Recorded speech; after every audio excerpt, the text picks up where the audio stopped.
नमस्कार, आपके साथ मैं अनामिका अजय मिश्रा। आप देख रहे हैं हरियाणा डायरी। हरियाणा में पर्यटन को बढ़ावा देने के लिए सरकार हरियाणा की धरोहरों को विकसित कर रही है ताकि देश विदेश से आने वाले सैलानी हरियाणा का रुख करें और प्रदेश में पर्यटक के साथ रोजगार को गति मिले।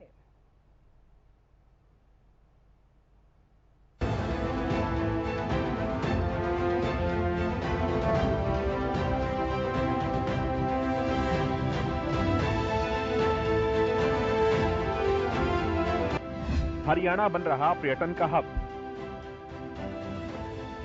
अब होगा जंगल सफारी का सफर। गुरुग्राम में मिलेगा वर्ल्ड क्लास एडवेंचर। हरियाणा के खेत खलिहान और उसकी प्राकृतिक खूबसूरती किसी का भी मन मोह सकती है। हरियाणा सरकार प्रदेश की इस खूबसूरती को इस स्तर पर विकसित कर रही है कि प्रदेश में पर्यटन को बढ़ावा मिल सके। मुख्यमंत्री मनोहर लाल के नेतृत्व में पहले मोरनी हिल्स को पर्यटन स्थल के रूप में विकसित करने का फैसला लिया गया। अब गुरुग्राम की अरावली पहाड़ियां एडवेंचर स्पोर्ट्स में रुचि रखने वाले लोगों के लिए नया अड्डा बनेंगी। गुरुग्राम के लोगों को अब ट्रैकिंग और जंगल सफारी का मजा लेने के लिए राजस्थान और उत्तराखंड नहीं जाना पड़ेगा। राज्य सरकार अरावली पर्वत श्रृंखला में ट्रैकिंग और जंगल सफारी बनाने जा रही है।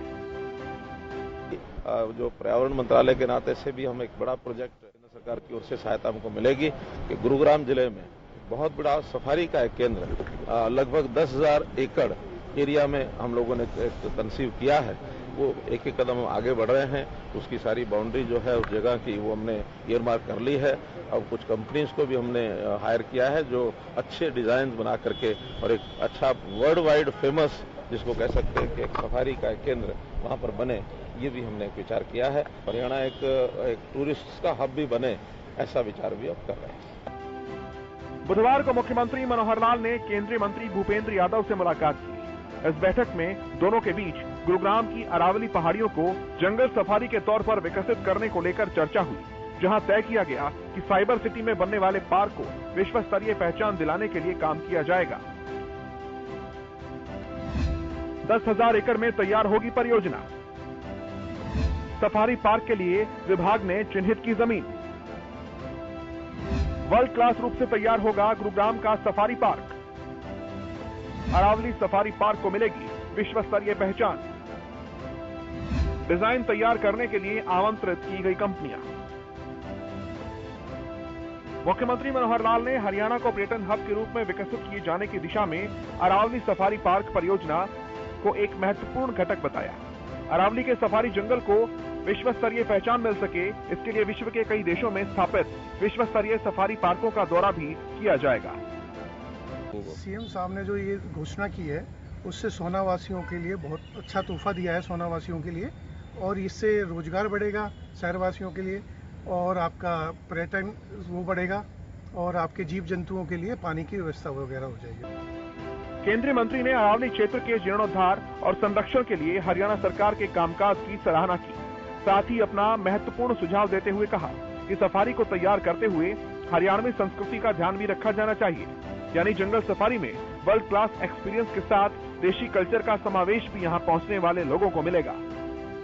सीएम साहब ने जो ये घोषणा जंगल सफारी करी है बहुत एक तो बहुत खुशखबरी की बात है, और दूसरा जब यहाँ पर पर्यटक आएंगे उसमें जंगल सफारी में तो सोने का हमारा व्यापार भी बढ़ेगा और ये बहुत ही अच्छी पहल है सीएम साहब की तरफ से। गुरुग्राम में पर्यटन को बढ़ावा देने के लिए सफारी पार्क को विकसित करने की परियोजना पर हरियाणा सरकार महीनों पहले काम कर रही है। अप्रैल महीने में 14 अप्रैल को केंद्रीय मंत्री भूपेंद्र यादव और मुख्यमंत्री मनोहर लाल ने अधिकारियों के साथ गुरुग्राम में बैठक की थी और पर्यटन तथा वन विभाग के अधिकारियों को योजनाबद्ध तरीके से काम करने के निर्देश दिए थे। साथ ही केंद्रीय मंत्री ने भरोसा दिलाया कि जंगल सफारी बनाने के लिए उनके मंत्रालय से जो भी स्वीकृति या मंजूरी की आवश्यकता होगी वो जल्द दिला दी जाएगी। अब बुधवार को भी मुख्यमंत्री मनोहर लाल ने केंद्रीय मंत्री भूपेंद्र यादव से मुलाकात कर इस परियोजना को विस्तार देने की दिशा में एक कदम और आगे बढ़ाया है। जल्द ही अरावली की पहाड़ियों में जंगल सफारी बनकर तैयार होगा, बाहें फैलाकर पर्यटकों का स्वागत कर रहा होगा और स्थानीय लोगों को बड़े स्तर पर रोजगार के अवसर भी दे रहा होगा।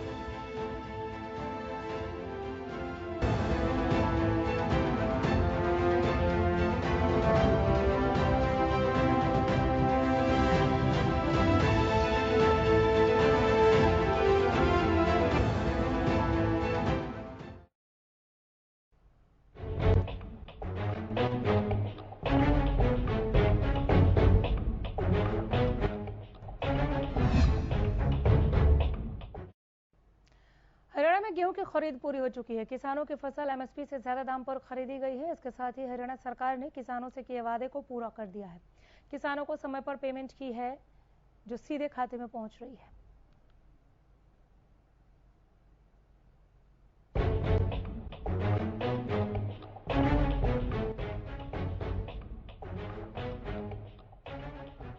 हरियाणा सरकार ने किसानों से गेहूं का एक एक दाना खरीदने का वादा किया था। हरियाणा में गेहूं की खरीद का सीजन पूरा हो गया है और हरियाणा की मनोहर सरकार ने अपने वादे के मुताबिक किसानों से गेहूं की फसल एमएसपी से ज्यादा दाम में खरीदी है। भले ही इस साल आवक कम रही, मौसम में हुए बदलाव के चलते खेतों में अनाज की पैदावार भी कम हुई, लेकिन किसान उतनी पैदावार के लिए उचित दाम ले चुके हैं। लगभग 7-7.5 हजार करोड़ रुपया हर बार सरकार एक मुश्त किसानों के खातों में सीधा डालती है। इसका मतलब बिचौलियों को इस सरकार ने खत्म कर दिया। पहले की सरकारें पैसे देती थी, स्कीमें लेके आती थी, पर वो पैसा कहाँ जाता था? नेताओं की या बीच के दलालों की जेब में। अब इस देश के प्रधानमंत्री ने हर व्यक्ति का खाता खोल के सीधा उनके खाते में ये लाभ पहुंचा के उनको दुगना लाभ कर दिया है। क्यों? एक तो बीच में समय पे उनको पैसा मिलता है और दूसरा उनको पूरा पैसा मिलता है। इसलिए ये बहुत ही बेहतरीन योजना है। योजनाएं हैं किसानों के लिए, उसमें भी 9 फसलें हरियाणा सरकार इस पर एमएसपी पर खरीद रही है। इससे भी बहुत किसानों के लिए एक खुशी की बात है। पेमेंट में कोई दिक्कत नहीं है किसान को, जो भी पेमेंट है वो खाते में आती है सीधी। पेमेंट में कभी कोई दिक्कत नहीं है किसान। पहले और अब में क्या अंतर देखा है? सब ये फर्क है, अब खाते में सीधा पैसा आता है, पहले ऐसा नहीं था। किसानों को उनकी फसल का भुगतान समय पर करके सीधा उनके बैंक खाते में भेजा जा रहा है। हरियाणा में अभी तक 7,513 करोड़ 62 लाख रुपए किसानों के खाते में ट्रांसफर किए जा चुके हैं। 1 अप्रैल से 15 मई तक गेहूं खरीद का पहला चरण। पहले चरण में 41,40,135 मैट्रिक टन गेहूं की खरीद। 16 मई से 25 मई तक हुई दूसरे चरण की गेहूं की खरीद। दूसरे चरण में खरीदा गया 6,441 मीट्रिक टन गेहूं। मंडियों से फसल का समय पर उठान सुनिश्चित किया गया तथा किसानों के लिए मंडी में सभी आवश्यक प्रबंध भी किए गए। इस बार सरसों की खरीद के लिए 92 मंडियां तैयार की गई थी, जबकि गेहूं के लिए 411 मंडियां, चने के लिए 11, 25 मंडियों में पूरे प्रबंध किए गए। सरकार ने अपने वादे के मुताबिक रबी की फसलों को एमएसपी पर खरीदा। सरसों 5,050 रुपए प्रति क्विंटल, गेहूं 2,015 रुपए प्रति क्विंटल, चना 5,230 रुपए प्रति क्विंटल, जौ 1,635 रुपए प्रति क्विंटल। गेहूं की खरीद खाद्य आपूर्ति एवं उपभोक्ता मामले विभाग हैफेड, हरियाणा राज्य भंडारण निगम और भारतीय खाद्य निगम द्वारा की गई है। इसके अलावा चने की खरीद हैफेड, सरसों की खरीद हैफेड और हरियाणा राज्य भंडारण निगम, जबकि जौ की खरीद खाद्य आपूर्ति एवं उपभोक्ता मामले विभाग हैफेड एवं हरियाणा राज्य भंडारण निगम एजेंसी द्वारा की गई। कुल मिलाकर रबी की फसलों का सीजन किसानों के लिए लाभकारी रहा। मौसमी बदलाव को अगर दरकिनार कर दिया जाए तो प्रदेश के किसानों को उनकी मेहनत का सुखद परिणाम मिला है। साथ ही सरकार की किसान हितैषी योजनाओं ने किसानों के जोखिम को कई गुना कम करने का काम किया, यानी अब किसानों की आर्थिक समृद्धि का संकल्प सिद्धि की तरफ बढ़ रहा है।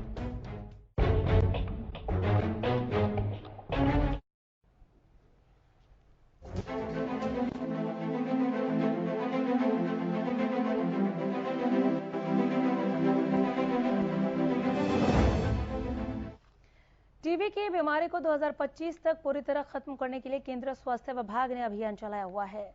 हरियाणा सरकार भी इस अभियान को पूरा करने के लिए अपने प्रयासों में कोई कमी नहीं छोड़ रही। टीबी रोगियों को बीमारी की गिरफ्त से रिहाई मिल सके, इसके लिए सरकार हर कोशिश कर रही है।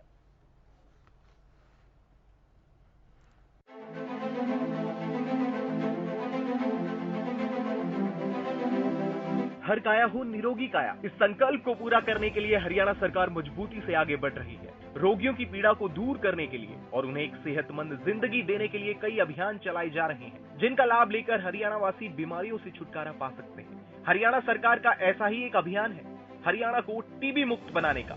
केंद्रीय स्वास्थ्य विभाग के निर्देशानुसार हरियाणा में भी साल 2025 तक प्रदेश को टीबी मुक्त बनाने का अभियान चल रहा है। इस अभियान के तहत रोगियों की पहचान कर उनको समय पर इलाज देना और टीबी को हराना सरकार का मुख्य उद्देश्य है। अभियान की समीक्षा के लिए हरियाणा टीबी सेल की तरफ से एक डिजिटल कार्यशाला का आयोजन किया गया है, जहां टीबी मरीजों को सरकार से मिल रही सुविधाओं और बीमारियों को हराने की प्रेरणा दी गई है।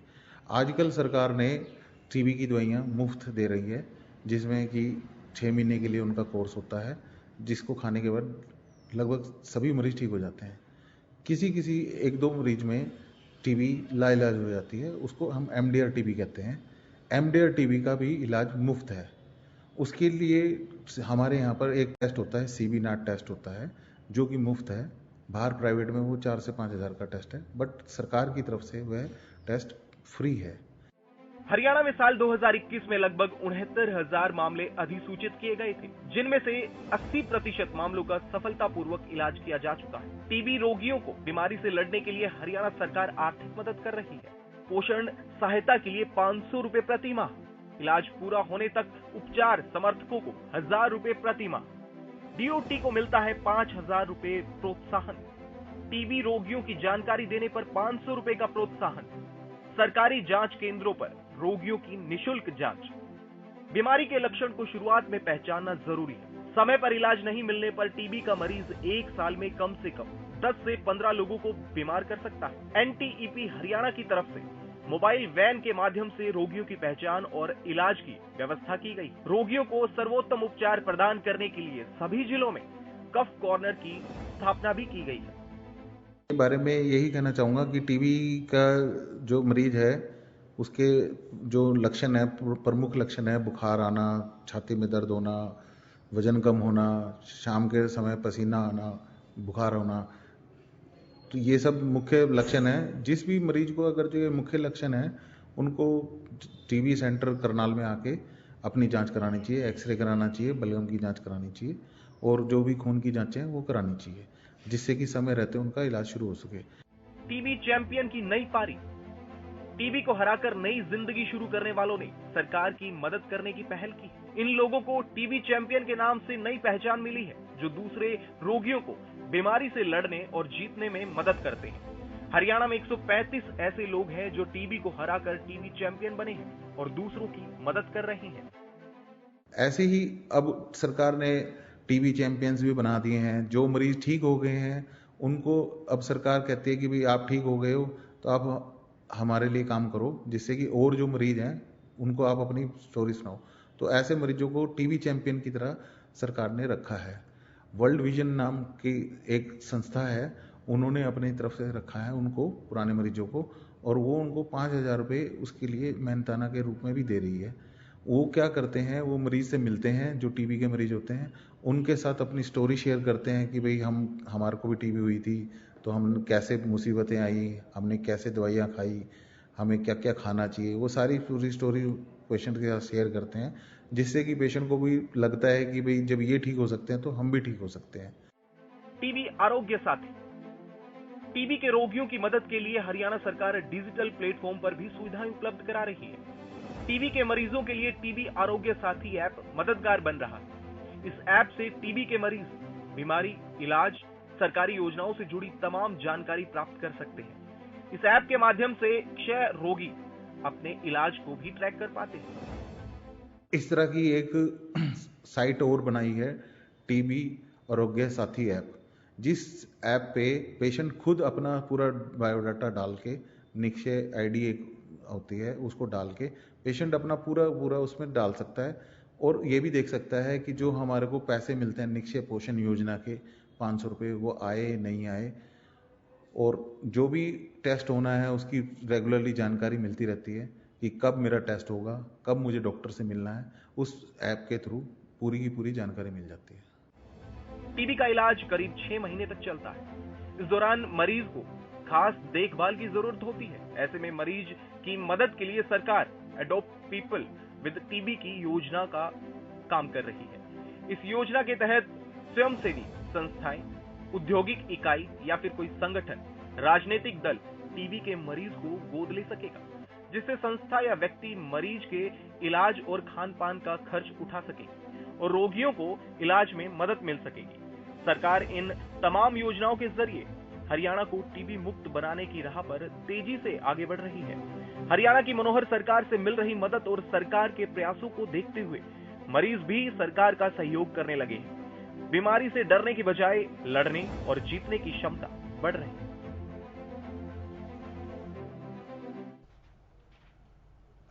भारत की ओर से महिलाओं को रक्षा सेवाओं में अधिकारियों के रूप में शामिल करने के फैसले के 3 साल बाद कैप्टन अभिलाषा बाराक सेना की पहली महिला लड़ाकू पायलट बन गई, जिसे हरियाणा के मुख्यमंत्री मनोहर लाल ने कैप्टन अभिलाषा बाराक को भारतीय सेना की पहली कॉम्बैट एविएटर बनने पर बधाई दी है। मुख्यमंत्री ने कहा कि प्रदेश की और भी बेटियां अभिलाषा से प्रेरणा लेंगी। सीएम ने कहा कि इसके साथ ही बेटी बचाओ बेटी पढ़ाओ अभियान को भी बल मिलेगा। आपको बता दें कि आर्मी एविएशन कॉर्प्स में शामिल होने से पहले अभिलाषा नासिक में combat army aviation training school में कोर्स को पूरा करने में लगी हुई थी। 1 साल का ट्रेनिंग कोर्स पूरा होने के बाद उन्हें महिला लड़ाकू पायलट के रूप में सेना में शामिल कर लिया गया है।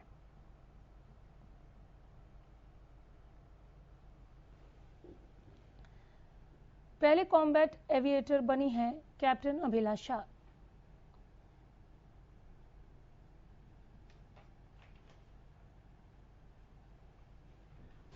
मुख्यमंत्री ने कहा कि अभिलाषा से पूरा प्रदेश देश सीख लेगा। बेटी बचाओ बेटी पढ़ाओ अभियान को बल मिलेगा। भारतीय सेना की पहली कॉम्बैट एविएटर बनी अभिलाषा।